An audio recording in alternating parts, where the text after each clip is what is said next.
Olá! Nosso programa Personagens de hoje tem mais um destes cruzaltenses que dedicaram muito da sua vida para a cidade, mas depois tomaram outros rumos. Ele é capitão do Exército, professor, historiador, palestrante, escritor, Silvio Luzardo. Obrigado, Silvio, pela gentileza em participar conosco. Da mesma forma. A tua saída de Cruz Alta, depois de uma longa história, foi por motivos profissionais? Motivos profissionais. Eu estava atingi minha maioridade dentro do Exército, 21 anos de carreira, na unidade que meu pai tinha servido, Aldair Teixeira de Mello, que todos conhecem aqui, deixou uma marca muito boa também. E daí me surgiu a oportunidade de trabalhar em Brasília.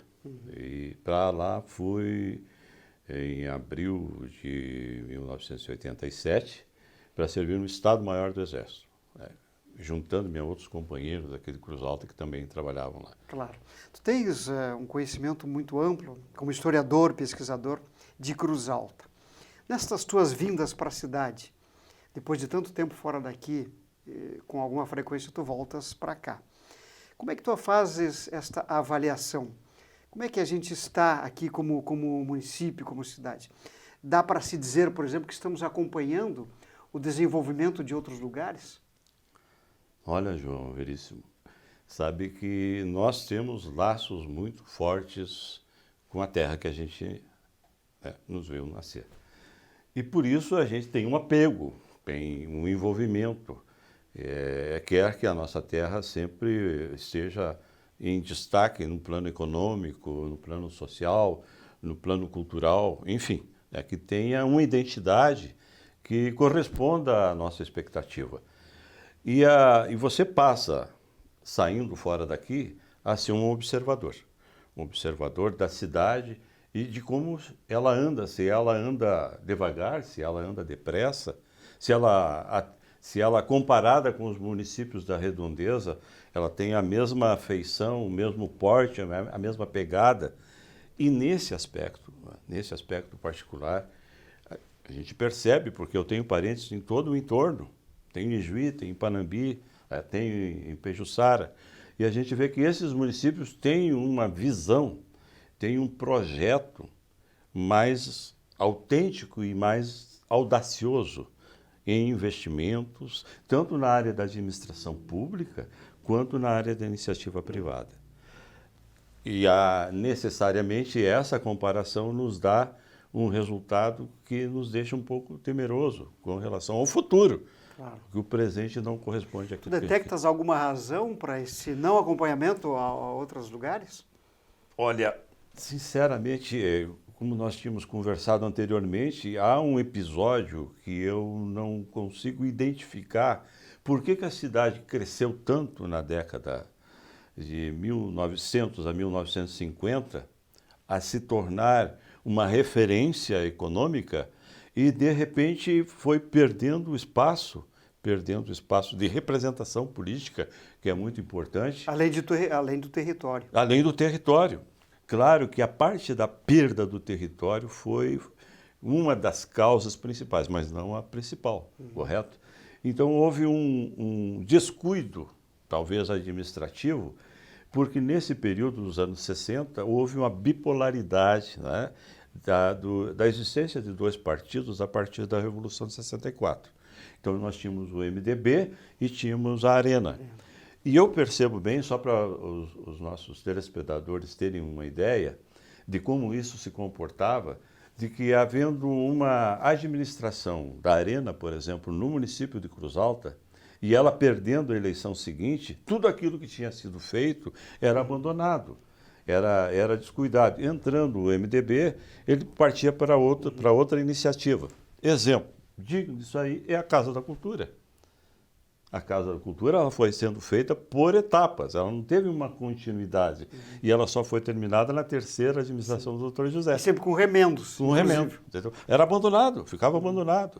Assim como obras do MDB também eram abandonadas pela Arena. Ou seja, é uma visão política de administração. Visão política que também prejudicou, de forma bem acentuada, a noção de crescimento e de investimento né, das pessoas. Tu acha que ainda somos vítimas dessas distorções conceituais da política?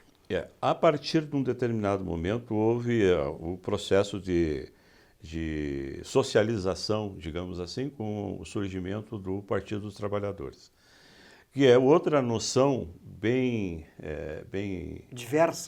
diversa em função de que nas funções administrativas, por exemplo, de secretário, né, isso me foi confidenciado pelo Dr. José, ele reconheceu que a última administração dele, né, em função dessa, embora o PT não tivesse prestigiado, a capacidade de fazer alianças e aceitar dentro das alianças pessoas incapazes de administrarem. Uhum.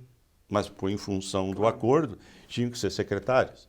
Então, o surgimento que eu questiono muito, do pluripartidarismo, como conceito dentro da Constituição brasileira, foi o maior dano que pode ser causado ao país até hoje. Mas nós não somos... Pois é, de alguma forma, isso que você está dizendo com relação à realidade de Cruz Alta é uma realidade do Brasil. É uma realidade do Brasil. O país assim. João, eu fiz uma pesquisa, país por país, no mundo inteiro, por amostragem, certo? Não existe no mundo inteiro um país que tenha o número de partidos políticos que nós temos. A média... Nós estamos perto de 40 hoje. É 5 partidos. A média é 5 partidos. Os países de maior desenvolvimento, de primeiro mundo, a média é 3. Certo? Que sempre tem um que faz, estabelece a média, né? O Partido Trabalhista Libertador, né? Partido Republicano Democrático dos Estados Unidos, né? Entendeu? Então, é um absurdo. Cada segmento da sociedade brasileira se arvora no direito de ter, mas não tem que compor com outro, claro, e para fazer uma aliança para estabelecer um governo que se torna inócuo. Sim. Inócuo, né? Porque tem que prestar. Mas, claro, a gente tem partido de aluguel, partido inútil. Né? Mas por que a gente não consegue sair desse ranço, dessa coisa? O que impede? A questão que é isso mais que nos atrapalha tanto? Cultural. Eu peço aos nossos telespectadores, se tiverem oportunidade, de lerem O Povo Brasileiro, de Darcy Ribeiro. Essa questão cultural nossa vem desde o tempo das colônias. Por quê? Porque dentro desse tempo houve uma amálgama, certo? Da presença dos portugueses, da presença dos índios e a presença dos escravos africanos. Então nós tínhamos a Casa Grande Senzala, é outro livro, né? É indispensável a ser lido para entender por que nós somos desse jeito. E o Darcy Ribeiro criou um termo que ele é visível a quem tem uma pequena noção de favorecimento na política, que é o compadrio.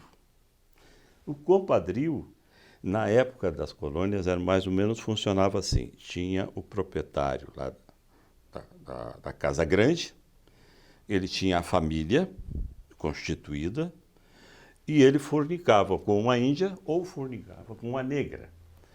Dessa relação, ou o filho fazia isso, sim, né? Sim. Surgia um adulterino. E então o proprietário ou o filho começava a proteger esse filho adulterino. E aqueles que eram da família do adulterino, do filho, começavam a tirar proveito dessas. Isso continua até hoje. Compadrio. Familiar e político, principalmente político. O que nós vemos atualmente é esse não sei onde é que vai terminar essa situação da corrupção. Que a origem está na senzala. É o compadrio. Escândalos de corrupção é uma prova de que continua aquela cultura de toma lá, dá cá, entendeu? De uma forma gritante, porque tu vai me dizer que quando surgiu o mensalão, bom, agora vai acabar a corrupção. Vai acabar. Começamos a descobrir coisas muito piores. Piorou. Piorou, ficou coisas do arco, entendeu? Somos recordistas de escândalo no mundo. Mundial. Né? Uma coisa... Será que em algum momento a gente vai conseguir romper isso? De que forma conseguiríamos? Ou é uma questão utópica esta? Tem um pouco de utopia. tem a questão de utopia. Eu sempre comparo a questão cultural com uma visita que eu fiz no Uruguai de Punta del Este, e eu fui visitar uma obra lá de Carlos Paz Villarro, que é uma obra uma arquitetônica, que é na barranca do Rio da Prata, e tu imagina casas de João de Barro. Então ele foi fazendo casas de João de Barro, uma embaixo, até embaixo. Então não tem nenhuma sala para outra que seja no mesmo nível. E é uma coisa assim estupidamente bela, né? E milhares de pessoas vão conhecer. Daí você vai para o livro de visita. Aí tu abre o livro de visita e você se depara com a diferença, mas olha e já vê a diferença cultural entre um brasileiro e qualquer outro hermano, na escrita, que nós estávamos conversando. Exatamente. Então, Silvio Luzardo, Florianópolis, saiu de lá, ele vai botar assim: gostei, parabéns, ponto. Bom, coloca lá Juan Veríssimo Meneses, de Santiago del Chile. Mi caro Carlos Paz Villarro, su obra es magnífica. Me atentó especialmente el painel que tiene en las Naciones Unidas. Ele começa a conversar, a comentar aquilo que mais lhe impressionou naquela visita que ele fez. Aí vem lá Carlos Barbosa, São Paulo. Pô, que legal, ponto. E não escreve mais nada. Está aí a diferença cultural de expressão que nós não temos. Sim. Nós não temos. Os próprios repórteres de televisão não são eles que encerram um depoimento. Aí o entrevistado diz, com certeza. Com certeza. Aí é complicado. Ele não expressa, não é verdade? Sim. É isso. Com certeza. Ele não tem um argumento para... De continuidade, de aprofundamento. Para fazer o fecho. Claro. Porque o fecho é dele, é do Sim. entrevistado. Mas ele não tem esse recurso, com certeza. Pois é. Então hoje obriga o repórter a fazer a conclusão. Claro. É interessante. A propósito disso, tu trabalhas com esta área, professor de oratória, ensina as pessoas a se comunicar. Sim. Mas alguém que falta esse conteúdo, consegue se comunicar? Que falta base, que falta leitura, que falta conhecimento. Dá para conciliar isso? Dá para conciliar. Porque na questão da comunicação em público, especialmente, existem técnicas. Eu tenho basicamente 3 tipos de público. Aquele que precisa se aprimorar para o exercício numa atividade profissional, vai ser promovido, por exemplo. Eu tenho o que está na faculdade e precisa expressar o seu TCC, apresentar a sua monografia. Sim. E tem aquele também que tem a dificuldade de expressão. Ou ele é portador de uma inibição, ou é portador de uma timidez, ou ele ainda tem o bloqueio, um trauma, que em cada 20 pessoas um tem. Né? Então, e eu trabalho numa sala de aula com esses 3 públicos. Eu tenho que identificar e todos eles dão respostas. Porque a metodologia que eu gostaria que todas as salas de aula, primário, secundário, formulassem essa metodologia, tem resistência. Mas na oratória eu tenho sucesso. Que como é que o técnico Guardiola? Né? Sim, técnico sim. Guardiola. O que faz o técnico Guardiola? Ele cria uma intensidade e uma relação entre os seus atletas que eles passam a acreditar que eles têm a capacidade de resolver, mas sempre focados no compartilhamento e na intensidade. Os cursos de oratória que eu ministro têm essa cara. Né? Então nós estamos sempre rodeando a interatividade porque a interatividade gera o conhecimento. Aquilo que eu não sei, eu posso aprender contigo, e não com o professor. Entendeste? Claro. E o professor às vezes vem complementar e às vezes ele vem acrescentar a própria vida dele um conhecimento novo. Então todo o conhecimento de cada um é utilizado em sala de aula. E com isso eles ganham confiança, a cumplicidade que a gente chama. Né? Claro. E criam o que mais os professores reclamam é de que existem grupinhos, né? As chacrinhas. Isso comigo não acontece, porque todos se conhecem, sabem as afinidades e sabem e respeitam as diferenças. Claro. Entendeu? Tu disseste que um dos problemas nossos, como brasileiros, como país, é a questão cultural. E a educação hoje continua em xeque no país. Né? Nós estamos com um problema de educação, assim, a exemplo de outras questões gravíssimos. Problemas, a educação está em plena decadência, em plena... Está ladeira abaixo. Ladeira abaixo. de que forma tu achas que, por exemplo, cortando recursos, não incentivando que as pessoas de fato busquem o conhecimento, nós podemos reverter isso? Médio e longo prazo. Médio e longo prazo. Porque a democracia ela é um instrumento melhor que nós temos, mas o dano dela é a falta de continuidade. Nós estamos vendo isso agora. Então está uma questão mais para o campo ideológico do que propriamente a educação. Do que propriamente discutir o que é melhor para o país. Claro. Entendeu? E isso vai ter repercussão. Vai ter repercussão demorando mais, né, no resultado que a gente está questionando, está esperando do país. Então, no momento inicial, se houve essa expectativa, né, com a mudança de governo, de que se voltasse a pensar na educação como um todo, né, e não segmentar ela em partes de ideologia, isso não vale, agora passa a valer isso. Uma sala de aula é para aprender. Claro. Aprender a aprender. E para aprender a aprender, você tem que ter instrumentos que estimulem as crianças a terem prazer em estudar. Agora, tu me diga o seguinte, um professor, aconteceu lá em Palhoça, para resultar, faz 3, 4 anos atrás, um serralheiro foi à escola perguntar para a diretora por que a filha dele tinha sido aprovada. Porque ele era analfabeto e sabia fazer as operações, as 4 operações de matemática. E a filha tinha sido aprovada sem saber fazer operações de multiplicar e dividir. E foi aprovada. E foi aprovada. Então, tu imagina qual é a motivação que um professor tem de aguentar uma turma o ano inteiro, sabendo que aquele esforço que ele está fazendo não dá em nada, porque a metade não está nem ali. Não tem condições. Não tem motivação. Isso é mascarar a educação, mascarar a educação. Mascarar números. Sim, isso é um resultado. Mascarar a realidade. Sim, sim. E isso foi influência, infelizmente, da esquerda, né, de proporcionar esses tipos de coisa que vem à acomodação. A educação não pode ter acomodação. Claro. Não, tem o estímulo, o desafio. Nenhum. Tu tem que criar estímulo, motivações. No meu modo, todo professor tem pavor do smartphone. Sim. Eu tenho... O meu smartphone é para parceria de aula agora. Claro, é um instrumento bem usado. É um instrumento, pelo amor de Deus. Mas tem que saber usar. Tem que saber usar. Claro. Aí eu fiz uma experiência com um aprendiz, há 2 anos, menor aprendiz. Eram 2 turmas, eram aproximadamente 40 pessoas. Eu cheguei para dar o treinamento sobre a primeira entrevista, né? Sobre os termos de comunicação, como é que ele tinha que se portar e tal. Eram 40 alunos no corredor, cada um com o celular. Ninguém conversando. Aí eu chamei, atenção, bati palma, o pessoal prestar atenção para mim e tal. Olha, pessoal, nós vamos fazer uma coisa diferente hoje. Nós vamos falar sobre, vocês estão sabendo, né? Primeira entrevista não tem celular, viu? Tá? Então vamos apagar o celular. Vamos desligar o celular. E assim, já a gente percebe a reação, né? O pessoal está acostumado, é hábito. Né? Uma dependência. Uma dependência.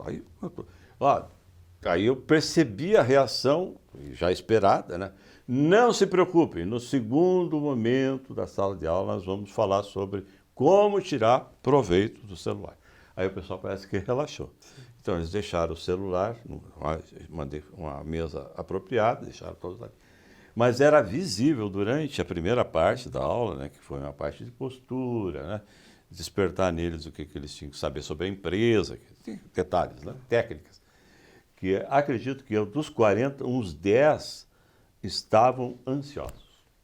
Pois é. Né, dominados pela ansiedade, porque eles estava faltando alguma coisa. A bengala psicológica. Para pegar psicologicamente, estão habituados.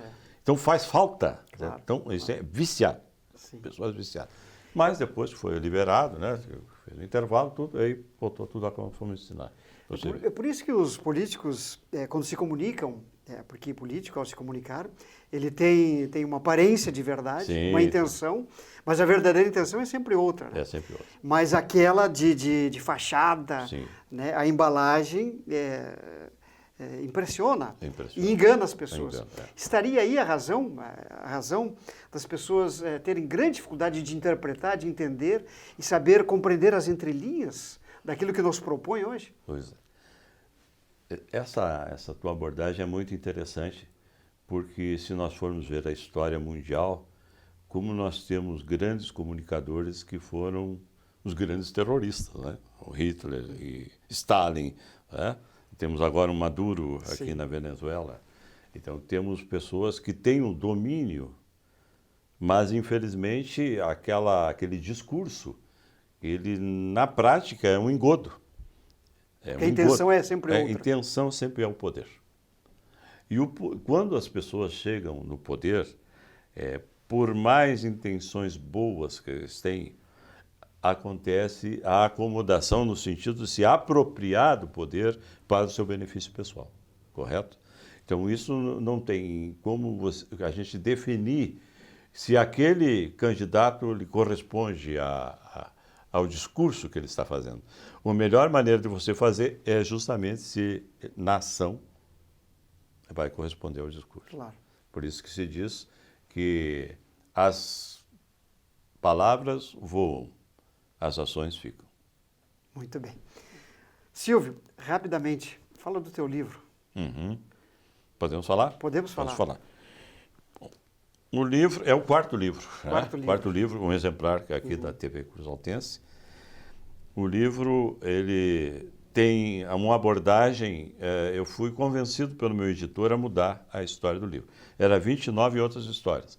Mas como tinha muitos causos que se remetiam à minha pessoa, além de outros, eu disse, olha, tu tens uma história muito parecida assim. Você é artilheiro dentro do quartel e como jornalista você continuou atirando, né, no sentido figurado. E daí ele me sugeriu Memórias de um Artilheiro dentro e fora da caserna. Porque ele viu que na minha função de jornalista, no Diário Serrano, Cruz Alta Urgente, e o que eu faço até hoje, tem aquele componente de provocar, de questionar, de oferecer soluções, que é o papel da imprensa, assim como você, nesse espaço aqui. Proporcionar oportunidade de pensamento liberto e oferecer soluções. Então surgiu esse livro que é um passeio pela história do 29º Grupo de Artilharia de Campanha, Grupo Humaitá, pelo qual eu tenho uma afeição muito grande, porque eu sou da terceira geração dos Melo lá dentro. Claro. Né? E, ao mesmo tempo, surgiu a oportunidade de contar os causos de caserna que vão sendo perdidos com o tempo, se não estiverem escritos, né? Que é a questão importante da escrita, e também episódios da minha experiência como professor e como jornalista. Há um episódio que é algumas páginas dedicadas à Constituinte. Como eu estava lá, eu observei coisas que a imprensa não divulgou e que são publicados aqui. Esse livro tem ali no ponto do livro, né? Sim, ponto perfeito. do livro ali na Presidente Vargas, tem exemplares lá. Pela internet se consegue também? Também. É só entrar lá no Facebook. Em outros lugares, além de Cruz Alta, se consegue isso. Muito bem. Obrigado pela gentileza.